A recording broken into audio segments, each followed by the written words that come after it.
Jemaat yang dikasihi Tuhan Yesus Kristus, marilah kita berdoa di dalam hati kita masing-masing.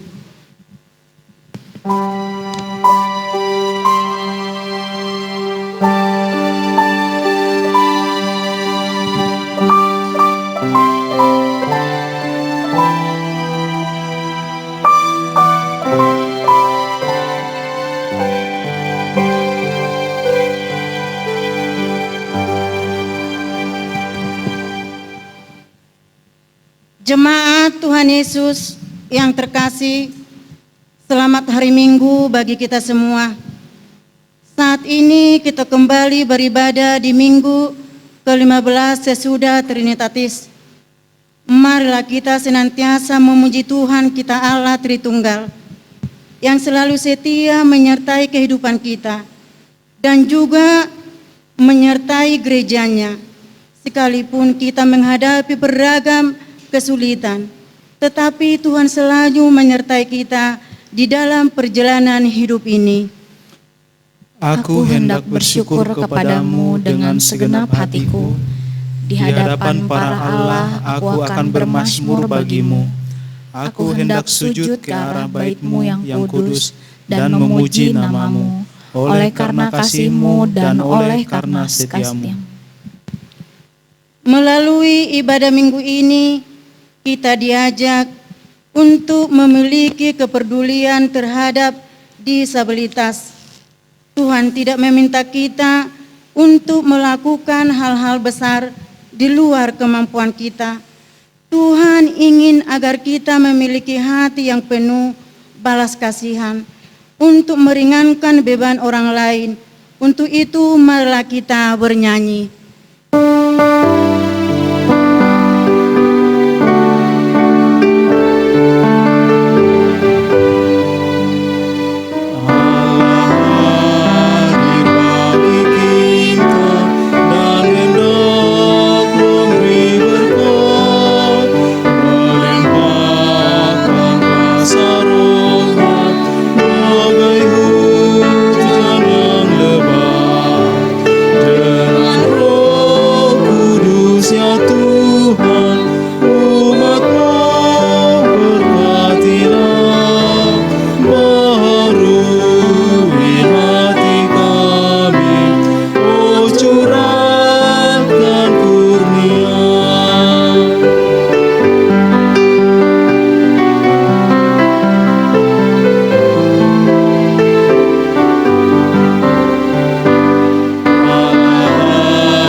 Tuhan Yesus Kristus dan nama Roh Kudus yang menciptakan langit dan bumi.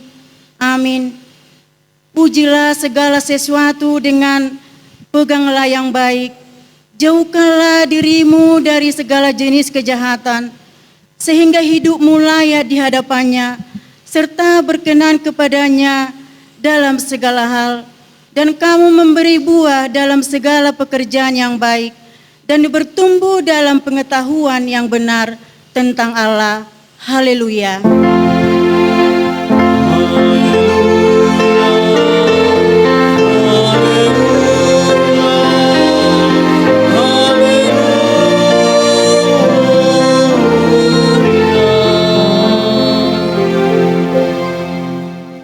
Mari kita berdoa. Ya Tuhan Allah yang Maha Kuasa, Engkau adalah sumber penghiburan bagi orang yang berduka cita, dan Engkau adalah sumber kekuatan bagi yang lemah. Kasihanilah kami, tataplah orang yang berduka cita dan kena pencobaan. dengarlah jeritan mereka dan bebaskan mereka dari penderitanya, supaya mereka melihat dan mengenal bahwa Engkau adalah pertolongan, perlindungan, dan pemeliharaan pada waktu penderitaan. Karuniakanlah kepada kami Roh Kudus, supaya kami kuat dalam perlawanan, mengalahkan keinginan-keinginan duniawi, dan supaya kami mencari hal-hal yang ada di surga. Amin.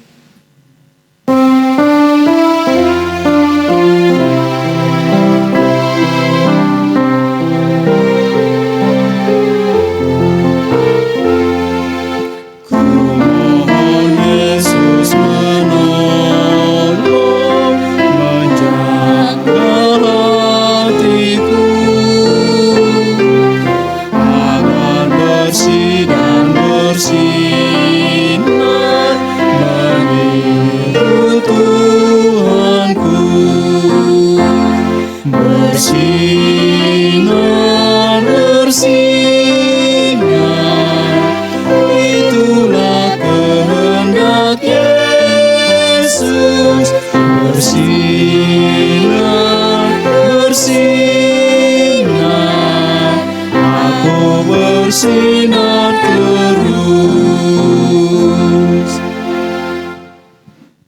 Hukum Tuhan untuk kita pada minggu ke-16 sesudah Trinitatis pada hari ini tertulis di dalam Mazmur 41 ayat 2 sampai dengan ayat 3. Berbahagialah orang yang memperhatikan orang lemah. Tuhan akan meluputkan dia pada waktu celaka.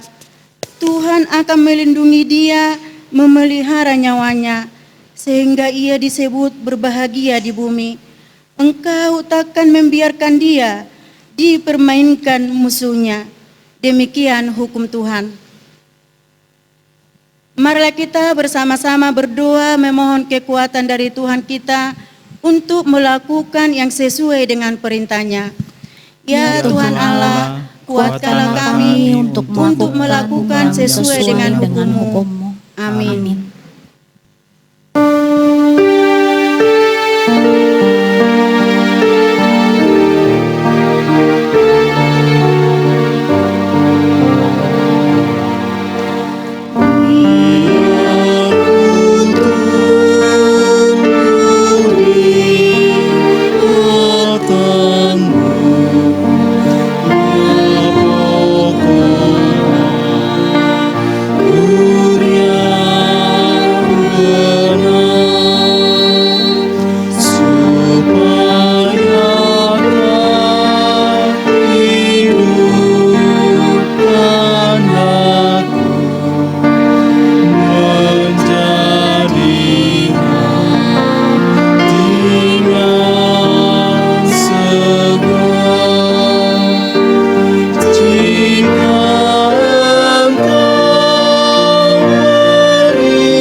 Kita berdoa untuk mengaku dosa kita di hadapan Tuhan. Kita berdoa. Ya Tuhan Allah Bapa kami, dengan kemurahan-Mu, Engkau menciptakan kami sesuai dengan rupa dan gambar-Mu, supaya kami murah hati seperti Engkau adalah murah hati. Engkau memelihara kami supaya kami hidup dan Engkau memberikan apa yang kami perlukan. Tetapi seringkali kami lupa akan kemurahan-Mu. Kami sering jatuh ke dalam sikap hidup, membalas yang jahat kepada orang yang melakukan kebaikan kepada kami. Padahal sebagai tubuh Kristus, hendaklah kami menjadi pengasih bagi sesama. Sebagaimana kami telah menerima kemurahan Allah, kami tidak mau merendahkan diri di hadapan-Mu. Kasihanilah kami Tuhan, jangan biarkan kami dipengaruhi dunia ini, tetapi ajar kami untuk bermurah hati kepada orang-orang yang berkekurangan, terlebih juga bagi orang-orang yang tidak beruntung seperti orang-orang mengalami disabilitas. Ya Tuhan Allah, karuniakanlah bagi kami Roh-Mu yang kudus, supaya kami dikuatkan menjadi orang yang bermurah hati. Sebab Engkau telah lebih dulu menunjukkan kemurahan-Mu yang mengangkat kami dari berbagai kekurangan karena dosa. Ya Tuhan Allah Bapa kami yang di surga, Engkau melihat bahwa wabah pandemi COVID-19 masih merajalela. Semakin banyak yang terpapar dan yang harus dirawat oleh karena pandemi ini. Tunjukkanlah jalan supaya segera ditemukan obat untuk mengatasi COVID-19 ini. Tunjukkanlah kiranya balas kasih-Mu kepada seluruh umat manusia yang berada dalam kekecewaan dan terbebani dengan penyakit dan ketakutan. Ya Tuhan, bagi mereka yang sakit, yang sembuhkan dan tolonglah, kiranya kendalikanlah penyebaran penyakit ini. Janganlah menyembunyikan wajah-Mu terhadap kami, janganlah menolak kami dengan murka. Ya Tuhan Allah Bapa, Anak dan Roh Kudus, mampukan kami untuk tetap beriman teguh hanya kepadamu. Janganlah kiranya Engkau membiarkan rasa takut menghambat hidup kami. Ya Tuhan Allah Bapa, Tuhan kami Yesus Kristus, Engkau adalah adil menghakimi semua orang. Kami datang ke hadapan-Mu, mengaku segala dosa kami yang kami lakukan karena melanggar hukum-Mu, baik melalui perkataan kami yang tidak benar, maupun karena nafsu keinginan duniawi yang selalu mempengaruhi kami. Kami patut mendapat murka Tuhan. Akibat dosa kami itu, kasihanilah kami. Ampunilah segala dosa-dosa kesalahan kami di dalam Anak-Mu Tuhan Yesus Kristus Tuhan dan Juru Selamat kami. Amin.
Dengarkanlah janji Tuhan atas seruan kita.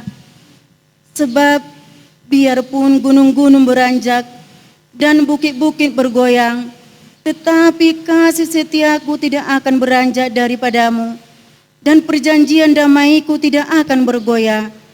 Firman Tuhan yang mengasihani engkau. Kemuliaan bagi Allah di tempat yang maha tinggi. Amin.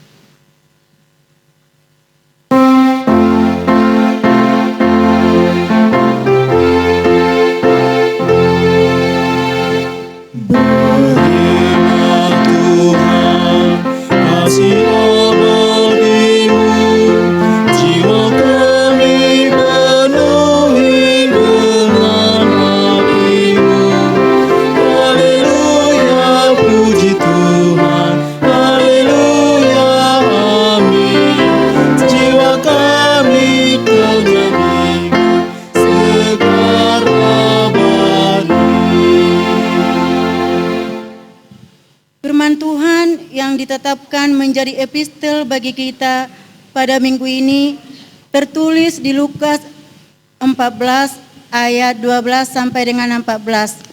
Marilah kita membaca secara responsoria. Dan Yesus berkata juga kepada orang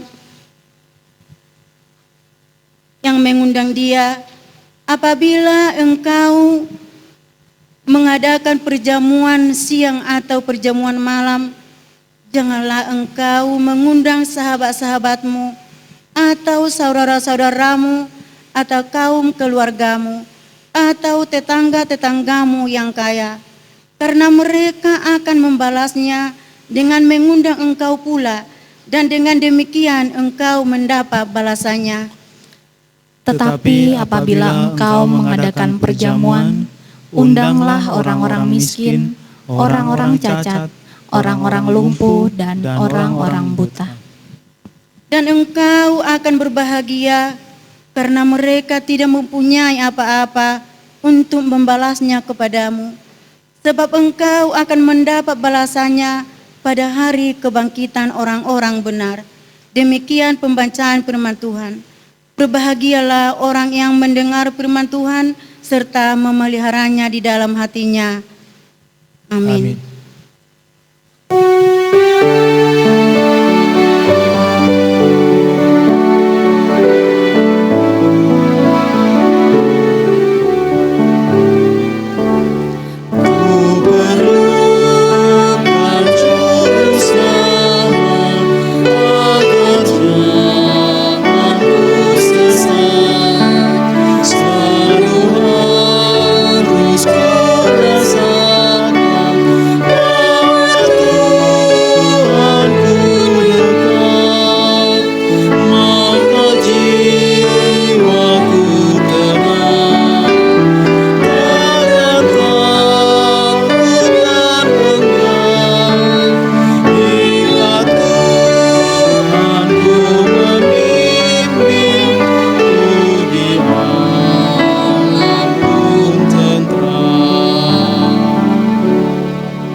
Marilah kita bersama-sama mengaku iman kepercayaan kita, sebagaimana teman-teman seiman di seluruh dunia, kita sama-sama mengucapkannya.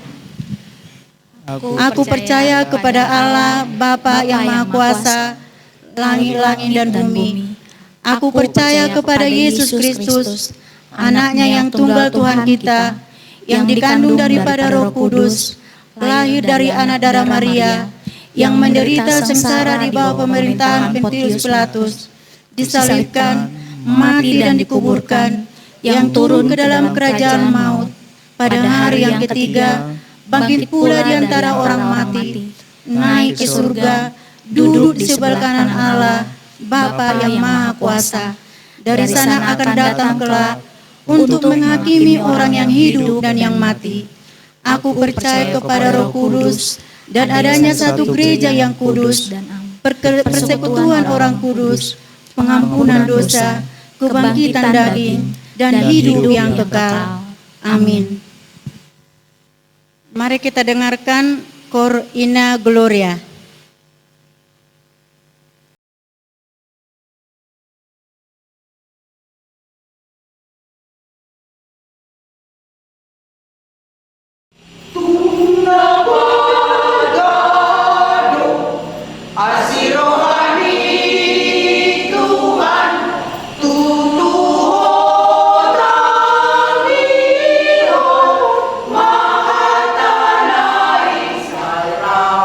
Ra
Jemaat yang dikasihi Tuhan, warta jemaat dan keuangan minggu ini, Minggu tanggal 27 September tahun 2020. Romawi pertama, berita duka cita Namoding. Pada hari Senin tanggal 14 September 2020 telah meninggal dunia Bapak Sahat Parulian Simanjuntak, tutup umur 45 tahun, suami dari Ibu Lilis Sriwani Burhutapea, alamat perumahan Puri Lavender Blok 5 nomor 8, Tarikolot Citrek, sektor 15. Kita doakan semoga Tuhan Yesus memberi kekuatan serta penghiburan bagi semua keluarga yang ditinggalkan. Romawi 2, berita pernikahan Parbagason. 1. Telah menerima pemberkatan nikah Saudari Jeffrey Martin Sitorus, putra dari Bapak M. Sitorus, Ibu R. Boru Butar-Butar, anggota jemaat HKBP Cibinong, Resort Cibinong, alamat lingkungan 3 Citata, RT 02 RW 07, nomor 40 Ciriung, sektor 7. Dengan tunangannya, Saudari Katrina Clara Raisya Boru Sihombing, putri dari Bapak Situa S. Sihombing, Ibu E. Boru Siagian, anggota jemaat HKBP Cibinong, Resort Cibinong, alamat perumahan Graha Kartika Pratama, Blok D2 nomor 18, sektor 1. Pemberkatan nikah dilaksanakan pada hari Sabtu, 26 September 2020 di Gereja HKBP Cibinong, Resort Cibinong. 2. Warta pertama dan 2 akan menerima pemberkatan nikah Saudari James Katison Silalahi, putra dari Bapak SP Silalahi, Ibu E. Borulumban Gaul, anggota jemaat HKBP Resort Cibinong, alamat Kampung Keramat, RT 03, RW 03, nomor 08, serta Liong, sektor 4. Dengan tunangannya, Saudari Melani, anggota jemaat HKBP Cipayung Cilangkap, putri dari Bapak James Swan Leong, Ibu Meti, alamat Kampung Cilangkap, RT 03, RW 03, Tapos. Pemberkatan nikah akan dilaksanakan pada hari Sabtu, 03 Februari 2020 di Gereja HKBP Cibinong, Resort Cibinong, masuk pukul 09 WIB. Romawi 3, live streaming pembangunan Gereja HKBP Cibinong. Diberitahukan kepada jemaat bahwa live streaming sektor 8 untuk pembangunan Gereja HKBP Cibinong telah berjalan dengan baik. Untuk itu, seluruh jemaat, Strip Pendeta, dan Parhalado HKBP Resort Cibinong menyampaikan banyak terima kasih kepada seluruh panitia live streaming, khususnya jemaat yang ada di sektor 8. Pada hari Kamis 17 September 2020, dalam sermon Parhalado, donasi live streaming tersebut telah diserahkan secara simbolis sebesar 129 juta rupiah untuk dipergunakan dalam pembangunan gereja HKBP Resort Cibinong. Tuhan Yesus memberkati. Romawi 4, keuangan. Uang masuk Minggu tanggal 20 September 2020 untuk kas jemaat Rp28.397.000, untuk pembangunan Rp7.750.000. Demikian warta jemaat kita hari ini. Semoga Tuhan Yesus memberkati kita semua. Mari kita dengarkan Kor Ama Maranatha.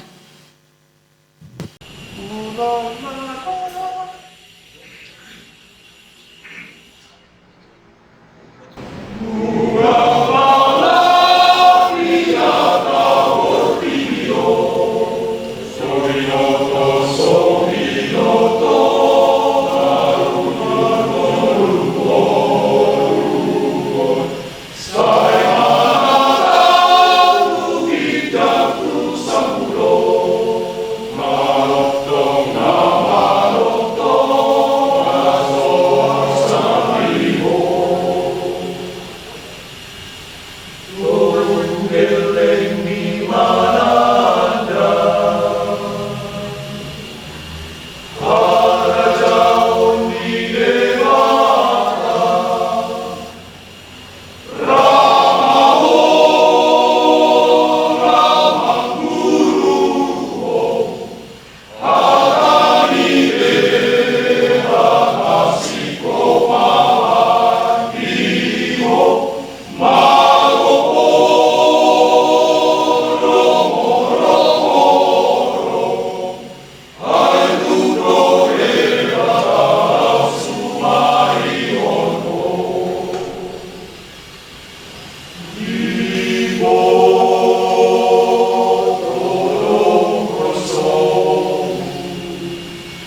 Damai sejahtera Allah yang melampaui segala akal, itulah yang memelihara hati dan pikiranmu di dalam Kristus Yesus Tuhan kita. Amin. Ibu bapak saudara yang terkasih dalam Kristus, Firman Tuhan untuk kita semua di minggu ini tertulis di dalam kitab 2 Samuel pasalnya yang ke-9 ayat 1 sampai ayat 8. Saya akan bacakan untuk kita. Marilah kita mengikuti dengan seksama dalam hati kita masing-masing. Berkatalah Daud, masih adakah orang yang tinggal dari keluarga Saul? Maka aku akan menunjukkan kasihku kepadanya oleh karena Yonatan. Adapun keluarga Saul mempunyai seorang hamba yang bernama Ziba. Dia dipanggil menghadap Daud, lalu raja bertanya kepadanya, "Engkaukah Ziba?" Jawabnya, "Hamba tuanku." Kemudian berkatalah raja, "Tidakkah adakah lagi orang yang tinggal dari keluarga Saul? Aku hendak menunjukkan kepadanya kasih yang dari Allah." Lalu berkatalah Ziba kepada raja, "Masih ada seorang anak laki-laki Yonatan yang cacat kakinya." Tanya raja kepadanya, "Di manakah ia?" Jawab Ziba kepada raja, "Dia ada di rumah Makir bin Amiel di Lodebar." Sesudah itu Raja Daud menyuruh mengambil dia dari rumah Makir bin Amiel dari Lodebar. Dan Mefisobet bin Yonatan bin Saul masuk menghadap Daud. Dia sujud dan menyembah. Kata Daud, "Mefiboset." Jawabnya, "Inilah hamba tuanku." Kemudian berkatalah Daud kepadanya, "Janganlah takut, sebab aku pasti akan menunjukkan kasihku kepadamu oleh karena Yonatan ayahmu. Aku akan mengembalikan kepadamu segala ladang Saul, nenekmu, dan engkau akan tetap makan sehidangan dengan aku." Lalu sujudlah Mefiboset dan berkata, "Apakah hambamu ini sehingga engkau menghiraukan anjing mati seperti aku?" Sampai demikian pembacaan firman Tuhan.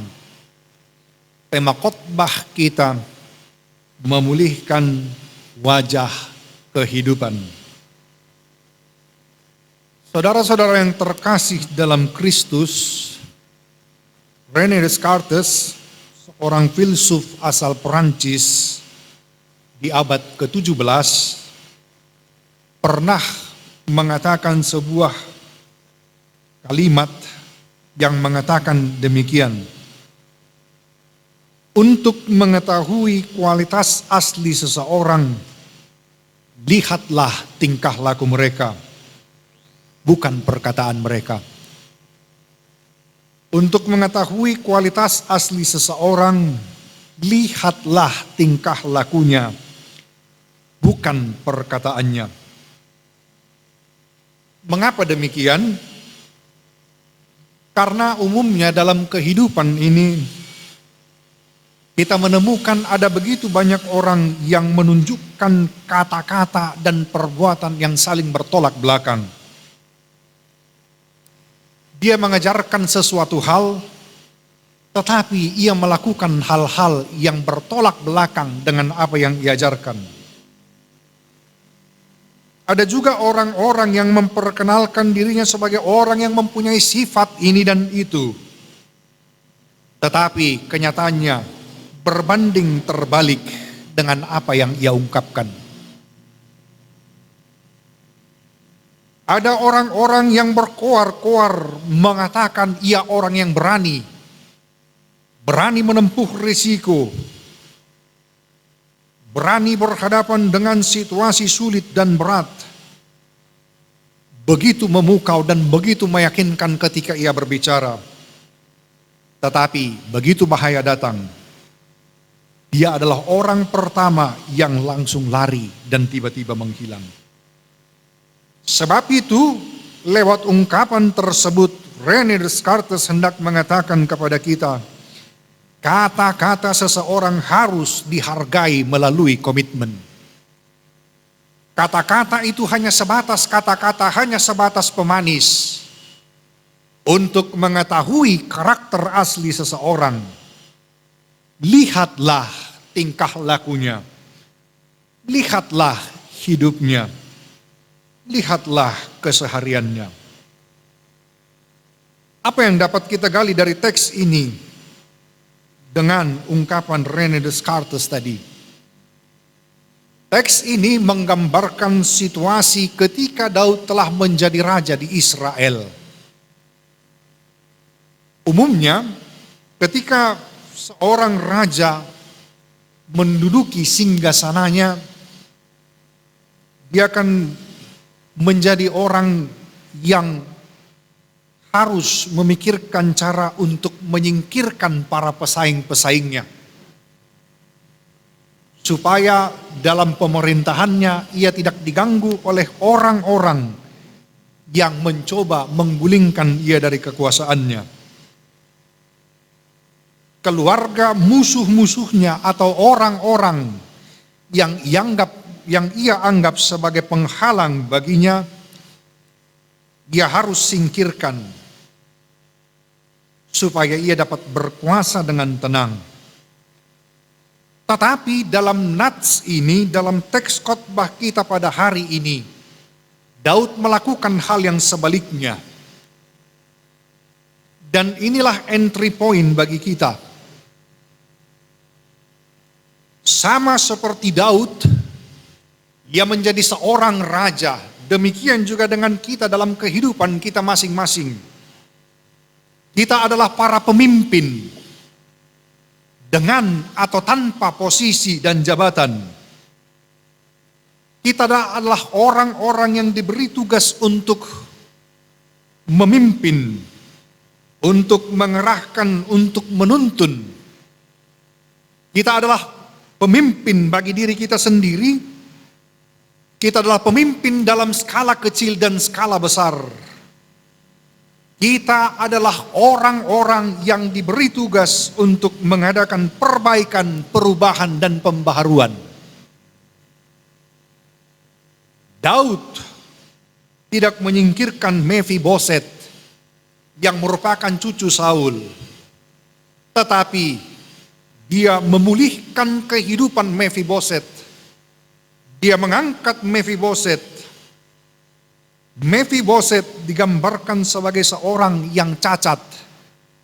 Dan ia tinggal di Lodebar. Lodebar, sebuah daerah yang gersang dan tandus. Mephiboset seorang yang cacat. Pada waktu kudeta, seorang hambanya terburu-buru melarikan Mephiboset. Waktu itu ia masih begitu kecil. Tetapi karena kurang hati-hati, Mephiboset jatuh dari pangkuannya, dari gendongannya. Dan itu mengakibatkan kakinya cacat. Tetapi yang begitu menarik jika kita perhatikan dari nats ini, Daud mengangkat derajat Mephiboset kembali. Mephiboset orang yang terpuruk, orang yang menganggap dirinya dan menggambarkan dirinya sebagai anjing, hina, tidak layak untuk diperhitungkan. Tetapi Daud tidak melihat semuanya itu. Bagi Daud, Mephiboset itu berharga. Dan sebagai seorang pemimpin, sebagai seorang raja, dia harus mengupayakan kesejahteraan bagi setiap orang yang ia pimpin. Demikian juga dengan kita dalam kehidupan kita sehari-hari. Sama halnya seperti yang tadi telah saya singgung. Masing-masing kita adalah pemimpin bagi diri kita sendiri. Kita adalah pemimpin di tengah-tengah keluarga kita. Kita adalah pemimpin dengan atau tanpa posisi dan jabatan. Tuhan memberi tanggung jawab kepada kita agar kita melaksanakan perbaikan, perubahan, dan pembaharuan. untuk memulihkan wajah kehidupan ini. Agar situasi kehidupan yang baru dan lebih baik tercipta. Di tengah-tengah situasi yang tidak menentu seperti sekarang ini. Di tengah-tengah situasi kekacauan karena pandemi COVID-19. Di tengah-tengah situasi orang-orang di sekitar kita yang diliputi dengan ketakutan, kecemasan. Di tengah-tengah kehidupan orang-orang di sekeliling kita yang mungkin cemas, takut, merasa dirinya begitu rendah. Orang-orang yang mungkin sedang bergumul, berduka, merasa dirinya tidak berharga, merasa dirinya tidak layak. Tuhan mengatakan kepada kita untuk meneladani kisah ini. Sebab itu pesan pertama yang saya pelajari dari nats ini, sebagai seorang pemimpin yang diberi tugas melaksanakan perubahan, perbaikan, dan pembaharuan untuk memulihkan wajah kehidupan ini, maka hal yang perlu kita kerjakan, pertama, utamakan fungsi, bukan posisi. Mari kita melihat ayat 3 tadi. Di ayat 3 digambarkan dengan jelas, Daud tidak berpikir untuk membantai keluarga Saul yang masih ada hingga tuntas. Tetapi Daud berkata, aku akan menunjukkan kasihku, aku akan menunjukkan kepedulianku, aku akan menunjukkan kasih Tuhan. Dia menyadari fungsinya sebagai seorang pemimpin. Bukan memikirkan cara untuk mempertahankan kekuasaannya atau meraih untung lewat posisi dan kekuasaan yang ia miliki. Tetapi dia terfikir bagaimana ia mampu membawa perubahan, perbaikan, dan kemajuan. Daud menyadari tanggung jawabnya sebagai seorang pemimpin, sebagai seorang raja, bukan untuk melanggengkan kekuasaannya, tetapi Tuhan mengizinkan ia menjadi raja. Tuhan menempatkan dia menjadi seorang pemimpin untuk menyatakan kasih Tuhan. Banyak orang berlomba-lomba mencari posisi dan kedudukan, tetapi ia lupa di balik posisi, fungsi juga harus sepadan dan selaras. Tetapi umumnya yang terjadi di tengah-tengah kehidupan kita, orang-orang sibuk berlomba-lomba mencari posisi dan kedudukan, tetapi hanya untuk memenuhi hasratnya. Hanya mencari keuntungan bagi dirinya sendiri. Sebab itu ibu bapak saudara yang terkasih dalam Kristus, mari kita bertanya pada diri kita, mengapa Tuhan menempatkan kita di sini pada saat ini dan sekarang ini? Mengapa Tuhan mengizinkan kita menjadi pemimpin di tengah-tengah keluarga kita? Mengapa Tuhan menempatkan kita di posisi kita sekarang ini? Pemimpin dalam tugas kepemimpinannya bukan hanya mewariskan pengetahuan, melainkan juga mewariskan kehidupan. Dan Daud sungguh menyadari hal ini. Dia bukan berjuang mati-matian untuk mempertahankan posisi dan kedudukannya, tetapi ia mengupayakan supaya lewat kepemimpinannya, lewat posisinya, ia menjadi orang yang sungguh-sungguh berfungsi hidupnya. Maka untuk itu, kembali kepada pertanyaan tadi. Mengapa Tuhan menempatkan saya di sini, saat ini dan sekarang ini? Apakah misi Tuhan? Apakah panggilan Tuhan bagi saya? Jangan-jangan kita memiliki posisi, kita memiliki kedudukan, tetapi kita tidak memiliki fungsi.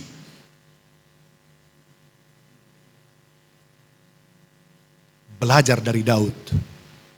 Dia bukan mengutamakan posisinya, tetapi ia lebih mengutamakan fungsinya. Bukan seberapa tinggi jabatan kita, tetapi seberapa berfungsi dan bermanfaat hadir kita di tengah-tengah kehidupan ini. Yang kedua, yang saya pelajari lewat nats ini, cara untuk memulihkan wajah kehidupan belajar dari profil Daud. Daud adalah orang yang hadirnya memberi pengaruh, bukan mengendalikan. Dia menunjukkan keteladanan, dia menunjukkan kasih lewat setiap tindakannya. Ada begitu banyak orang-orang yang diberi kuasa dan posisi, tetapi kuasa, posisi, dan jabatannya dipakai untuk menaklukkan dan menundukkan orang lain. Asas manfaat, aji mumpung. Dia silau dengan gemerlapnya kekuasaan, posisi maupun jabatan itu, sehingga hadirnya menjadi parasit yang hanya merugikan. Dia tidak berfungsi dengan baik. Statusnya terhormat, tetapi nilai dirinya tidak terhormat. Sebab dalam tindakannya, ketika ia menjalankan roda pemerintahannya dan kepemimpinannya, dia hanya berupaya untuk mengokohkan posisinya, supaya ia bisa memperoleh keuntungan yang lebih banyak lagi. Dia tidak pernah mau peduli dengan keadaan di sekitarnya. Yang penting bagaimana supaya apa yang ia miliki, apa yang ia dapatkan, apa yang ia telah peroleh bisa bertahan lebih lama lagi. Daud dengan jelas dan tegas dalam teks ini menunjukkan bahwa ia adalah profil yang sungguh-sungguh memberi pengaruh, bukan mengendalikan, bukan menebar ketakutan, bukan menebar ancaman. Kuasa dan posisinya tidak dia pakai untuk menaklukkan dan mengendalikan orang lain, tetapi memberikan rasa aman, memberikan rasa nyaman, mengangkat harkat dan derajat orang lain. Orang-orang yang terpuruk, orang-orang yang terbuang, orang-orang yang sedang bergumul dan berduka, sama seperti Mephiboset.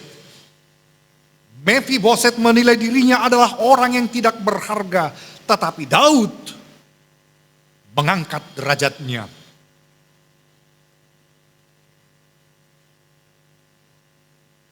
Dia menjadi teladan bagi kita. Hidupnya sungguh-sungguh berarti. Dia tidak menjadi parasit. Dia bukan orang yang mau memperdaya orang lain dengan posisinya, kedudukannya maupun jabatannya. Dia tidak memakai pengaruh yang ia miliki, kekuatan yang memiliki untuk memenuhi dan memuaskan kehendaknya. Tetapi dia berupaya menghadirkan damai sejahtera. Dia berupaya agar setiap orang meraih keuntungan lewat hadirnya, bukan mengambil keuntungan. Ketika kita masing-masing hanya berpikir untuk mencari keuntungan, maka dunia ini akan semakin rusak, kehidupan akan semakin buruk.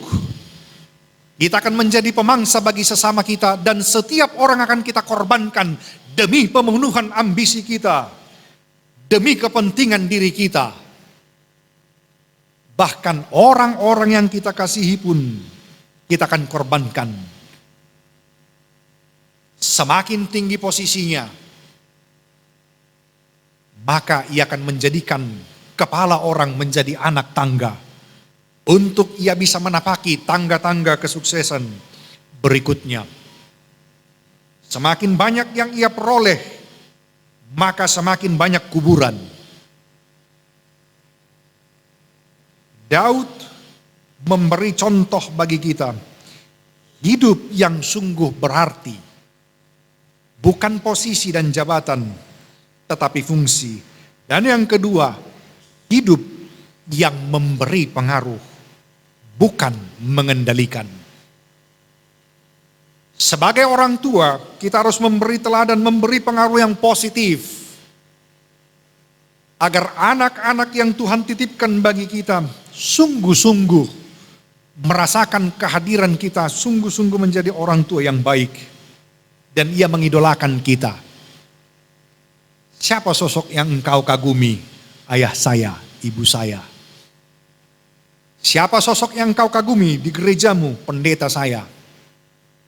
Siapa sosok yang engkau kagumi di keluargamu? Ayah, ibu, abang dan kakak saya.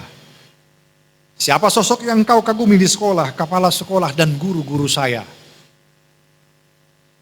Bukan mereka tidak mampu memakai kuasa pengaruh yang ada pada mereka untuk memaksa dan mengendalikan orang lain, tetapi mereka berupaya memberi pengaruh.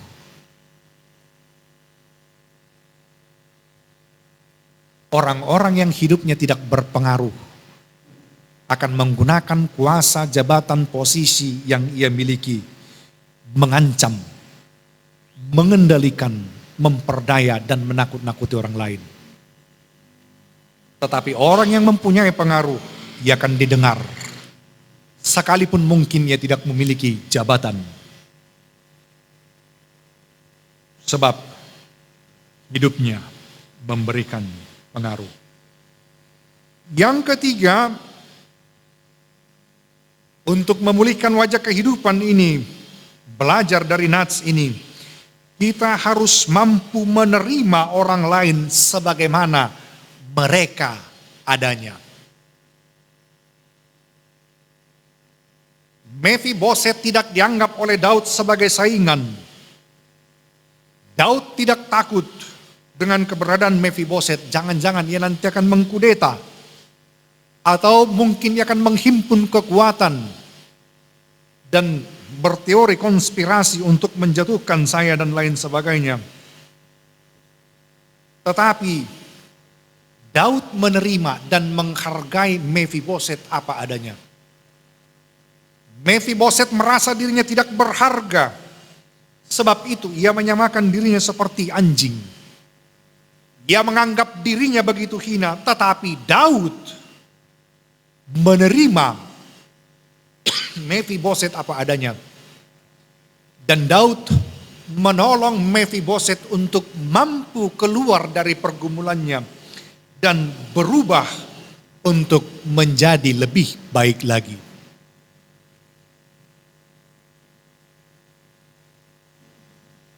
Tiap orang punya kebutuhan yang berbeda.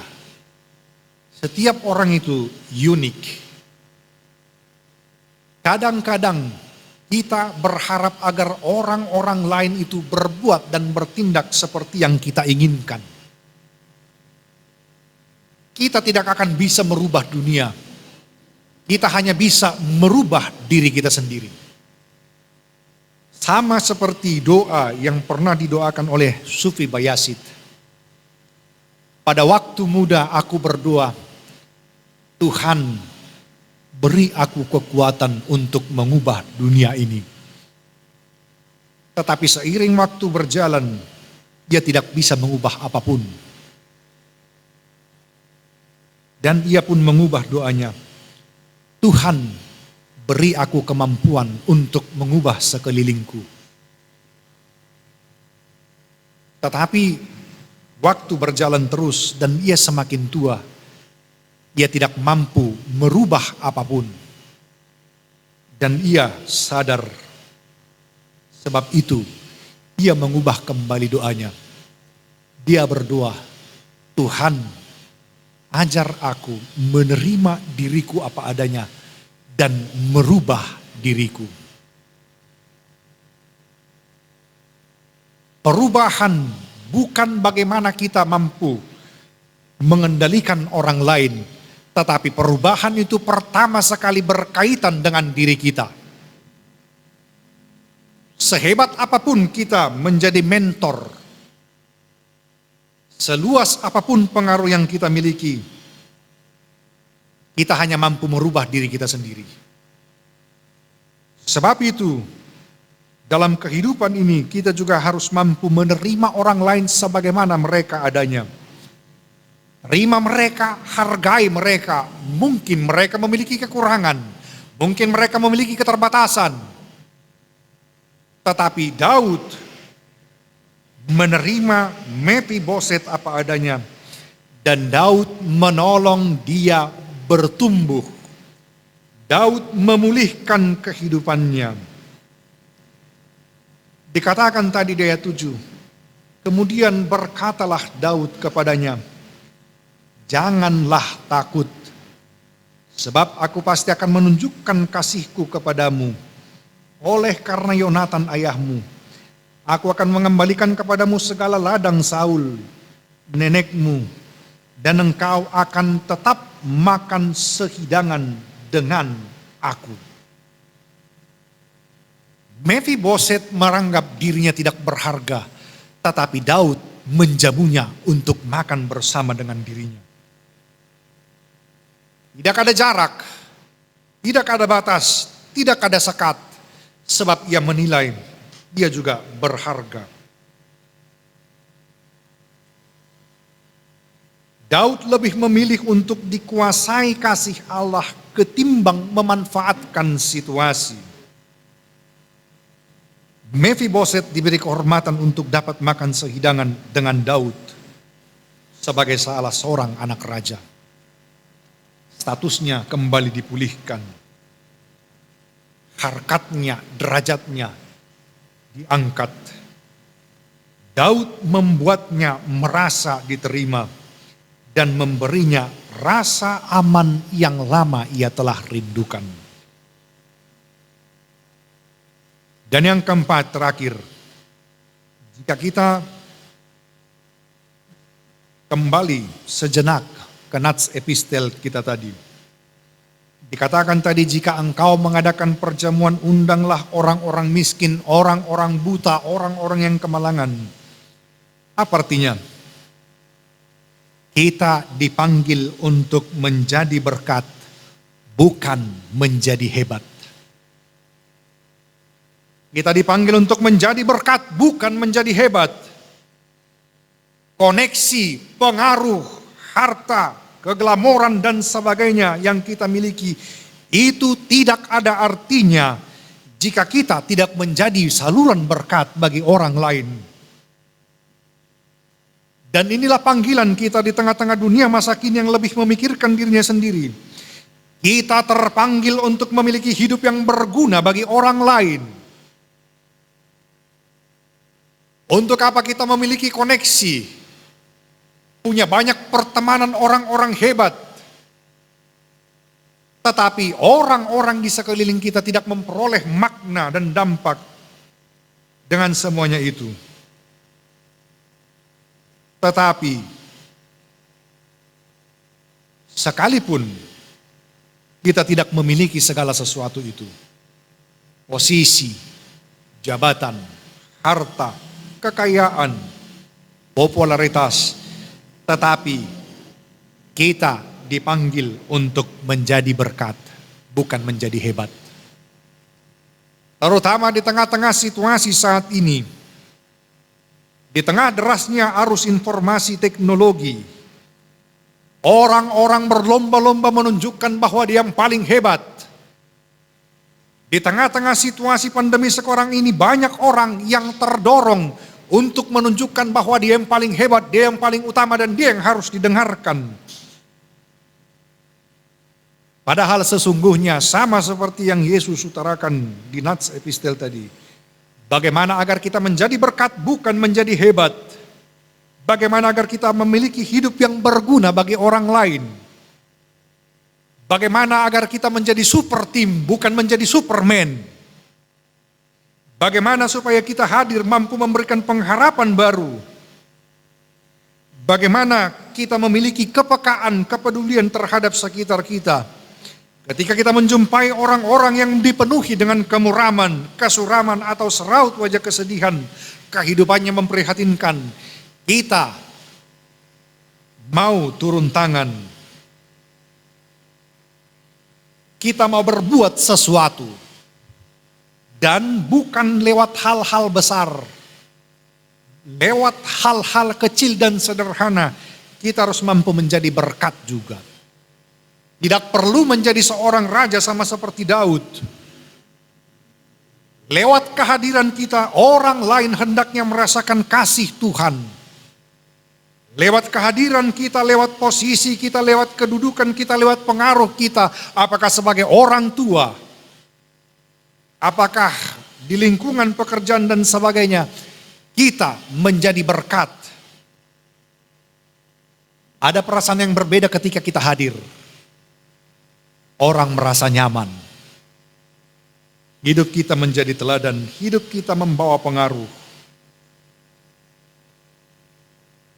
Maka kehidupan yang sungguh bermakna untuk memulihkan situasi kehidupan ini. Agar kita mampu menciptakan tatanan dunia yang baru. Kita dipanggil untuk menjadi berkat. Bukan menjadi hebat. Orang yang hebat adalah orang yang menjadi berkat. Orang yang hebat bukan karena posisinya, bukan karena jabatannya, bukan seberapa banyak gelarnya, bukan seberapa hebat kendaraan yang ia miliki, bukan seberapa besar rumahnya, tetapi lewat kehadirannya, orang-orang yang lemah, terpinggirkan dan termarginalkan, merasa nyaman, merasa tertolong, dan senantiasa ketika orang mengenang namanya, orang akan tersenyum bahagia. Bukan malah sebaliknya. Ketika orang menyinggung namanya, orang akan mengernyitkan dahi, dan orang selalu berkata-kata hal jelek dan buruk tentangnya. Untuk apa? Dan itu semua tidak diukur dengan apa yang melekat pada kita, tetapi apa yang telah kita perbuat. Maka yang terakhir, hendaknya ketika kita lahir ke dunia ini, orang-orang yang tahu dan mengenal kita dan keluarga kita merasa senang, tertawa dan bergembira. Dan ketika kita akan meninggalkan dunia ini, orang-orang akan merasa bersedih. Nak sebaliknya, tubuh kita tangis jolma, modik kita las rohani halak. Ketika kita menjabat, orang-orang merasa nyaman. Orang-orang akan selalu mempercakapkan hal-hal baik tentang kita. Dan ketika kita meninggalkan jabatan kita, orang-orang akan merasa kehilangan dan bersedih. Ketika kita hadir, orang-orang merindukan dan menantikan kehadiran kita. Ketika kita tidak ada, orang-orang mencari kita. Nang gotong isi roh kita, toh emak, morot kita sadadahin na. Karena bukan soal kehebatan. Orang-orang yang merasa dirinya hebat akan berupaya menunjukkan bahwa dia hebat. Orang tidak butuh itu. Tetapi orang yang paling hebat adalah orang yang hadirnya menjadi berkat, menjadi sukacita, menjadi kebahagiaan bagi orang lain. Dan inilah yang firman Tuhan hendak nyatakan bagi kita. Untuk memulihkan situasi kehidupan ini, kita harus mengubah cara berpikir kita, mengubah tindakan kita, mensejajarkan kata-kata dan perilaku kita, mengutamakan fungsi, bukan posisi, dan mengupayakan hadir kita menjadi berkat, bukan untuk menunjukkan atau memamerkan kehebatan-kehebatan kita. Maka percayalah, kehidupan kita, bumi yang kita huni ini, perlahan-lahan akan berubah menjadi lebih baik. Dunia akan menjadi tempat yang nyaman untuk kita huni.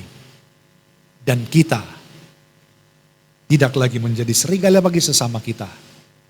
Kita akan menjadi sesama bagi sesama kita. Bagi orang lain, orang-orang akan membutuhkan kita senantiasa. Amin. Marilah kita berdoa. Bapa di sorga, Bapa dalam nama Yesus, kami bersyukur Tuhan untuk firman-Mu, sabda-Mu yang telah kami dengar. Tuhan, ajar kami untuk mau sungguh-sungguh meneladani firman-Mu, meneladani kehidupan hamba-Mu Daud. Sekalipun ia bergelimang harta, dia memiliki kedudukan dan posisi yang tinggi, dia memiliki pengaruh yang luas dan besar, tetapi ia tidak memanfaatkan semuanya itu untuk kepentingan dirinya. Dia mengupayakan hadirnya menjadi berkat, hadirnya menjadi sukacita bagi orang-orang yang merasa lemah, tak berdaya, orang-orang yang berduka, orang-orang yang membutuhkan pertolongan, orang-orang yang sudah mulai kehilangan pengharapan. Kiranya Tuhan, Engkau tolong kami menjadi pelita yang bersinar di tengah-tengah kegelapan, menjadi garam yang memberi rasa di tengah-tengah kehambaran. Tolong kami Tuhan untuk menjadi pribadi yang berpengaruh, pribadi yang sungguh-sungguh memiliki fungsi, yang membawa kebahagiaan, membawa pembaharuan, perubahan dan kemajuan dalam kehidupan kami.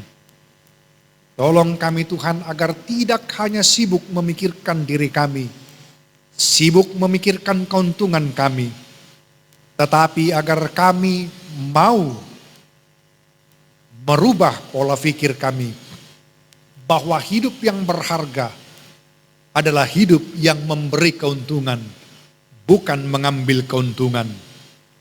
Sekalipun kami memiliki posisi, jabatan, sekalipun kami memiliki kuasa, sekalipun kami dapat menggunakan kuasa dan otoritas yang kami miliki untuk keuntungan kami, jangan biarkan kami menyalahgunakan semuanya itu Tuhan hanya untuk pemenuhan ambisi pribadi kami.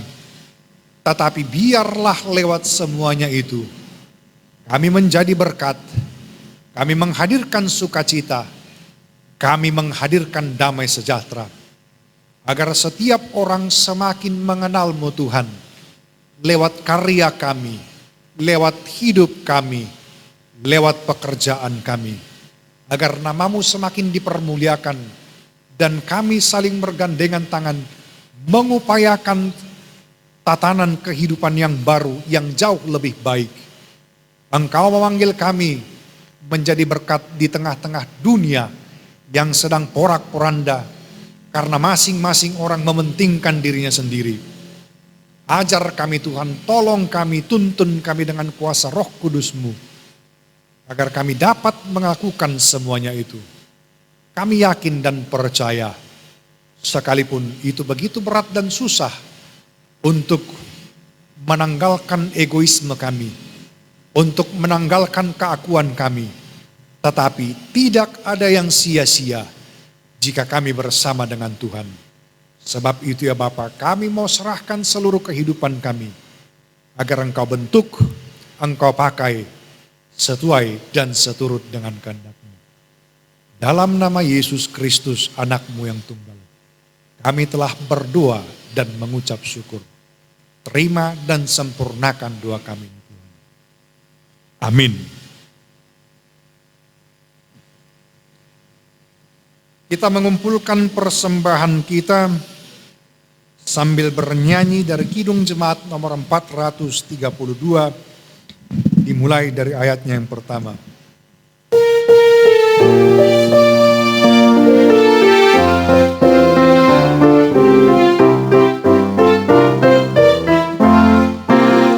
Jika padaku ditanyakan apa akan ku mintakan pada Tuhan.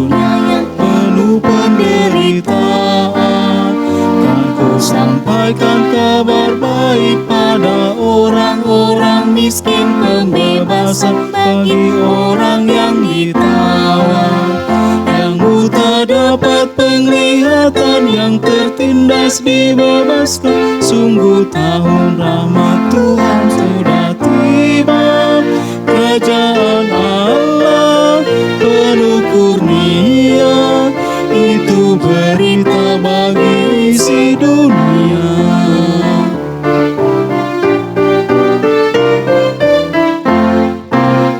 Jika padaku ditanyakan apa akan ku sampaikan pada dunia yang penuh dengan cobaan.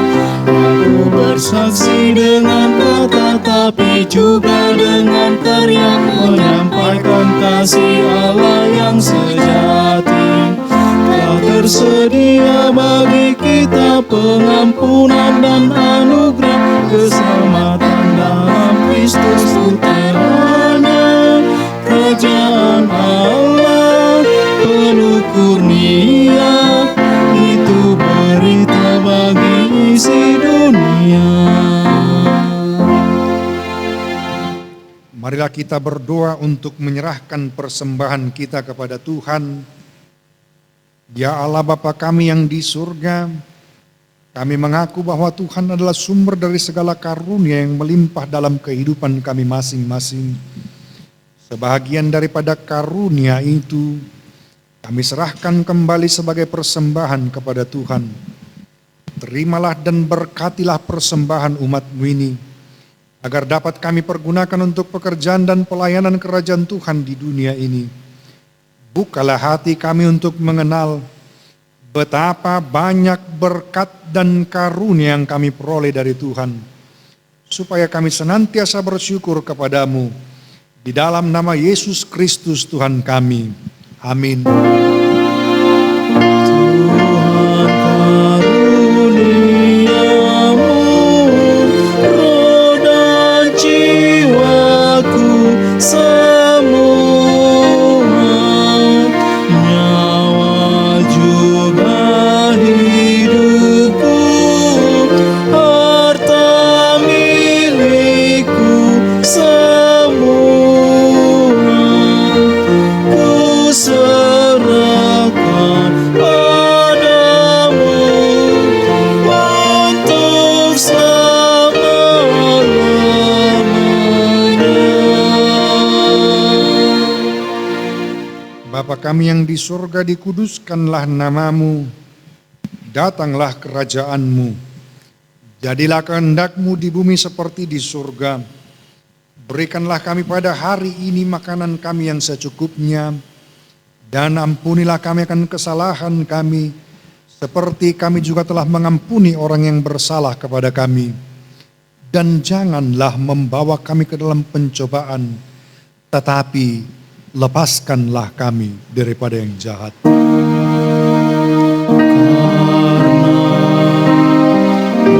Engkau punya kerajaan dan kekuasaan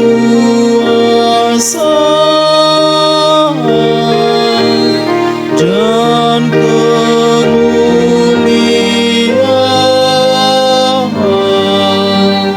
sampai selama-lamanya.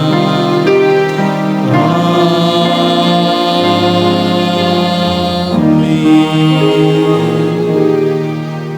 Pulanglah dalam damai dan terimalah berkat Tuhan. Tuhan memberkati engkau dan melindungi engkau. Tuhan menyinari engkau dengan wajah-Nya dan memberi engkau kasih karunia. Tuhan menghadapkan wajah-Nya kepadamu dan memberi engkau damai sejahtera. Amin.